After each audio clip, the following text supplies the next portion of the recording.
Okay, so it's a function with x squared as the highest power. So if it was just x, it would be linear. If it was x cubed, it would be cubic. This is x squared, so it's quadratic. What are the other characteristics that are important? Where's the vertex? So the vertex is at 0, 0. And I'm going to state the domain and range because those are other important characteristics of a quadratic. So the domain is all real numbers, and the range is going to be y is greater than or equal to 0.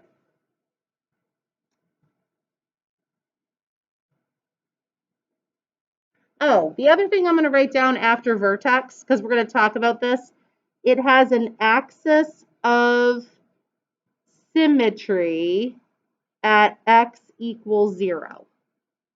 So we're going to be using that term, this unit, axis of symmetry, at x equals 0. And then I'll label that on the graph. So all those things, this vocabulary is something that we've been using this unit.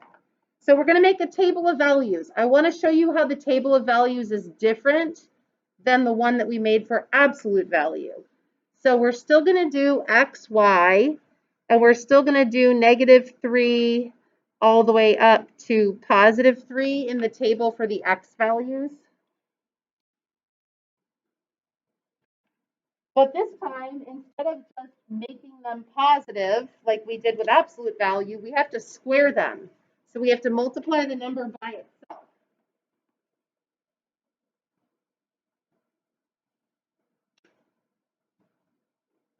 Is there less glare like that?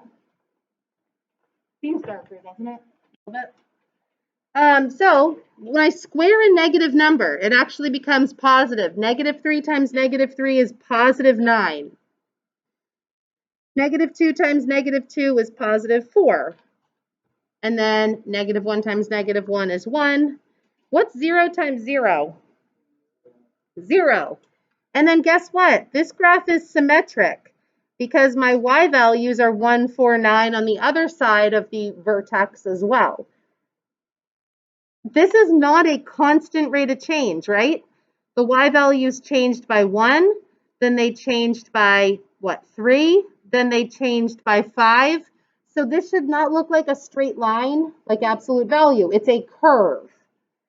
So when you plot these, you've got 0, 0, 1, 1 on either side, and then over 2 up 1, 2, 3, 4 on either side, and then over 3 up 9, 4, 5, 6, 7, 8, 9.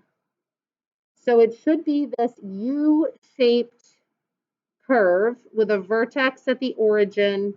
You can draw the arrows to show that it goes forever, but this graph you have to have memorized. We're going to use it a lot this unit. And I'll be saying this set of points a lot. Over 1, up 1, over 2, up 4, over 3, up 9. I'm not talking about slope. I'm talking about those specific points that create the parabola. Over 1, up 1, over 2, up 4, over 3, up 9. So that is the parabola that you've got to have memorized. So today we're going to move this around. Up, down, left, right, flip with all our transformation rules by hand.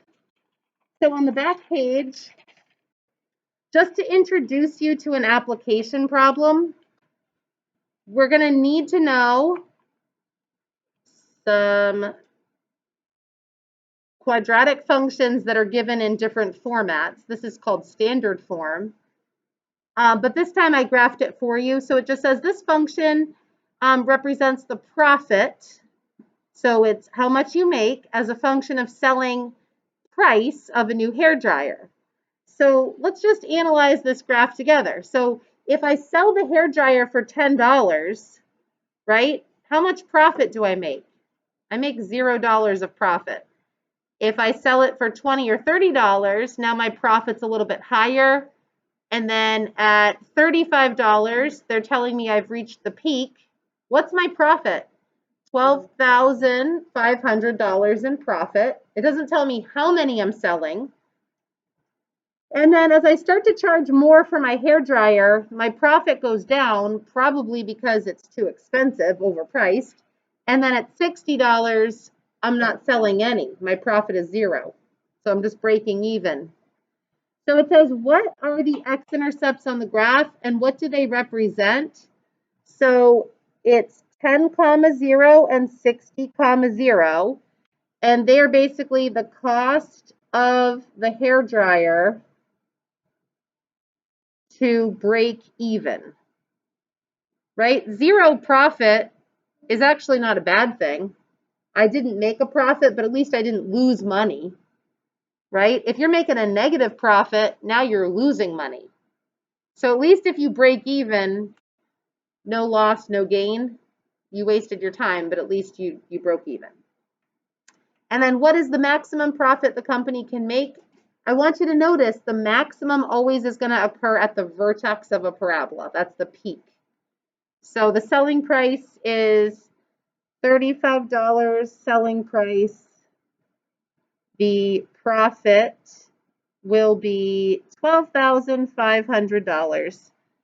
So we're going to learn how to graph quadratics to be able to answer profit questions from biology, some population type questions, some projectile motion when we start launching our catapult, figuring out how high it's going to launch, how far it's going to go, where it's going to hit the ground, and then you're going to launch them off the desks and try to put a target on the ground and see if you can hit your target just mathematically.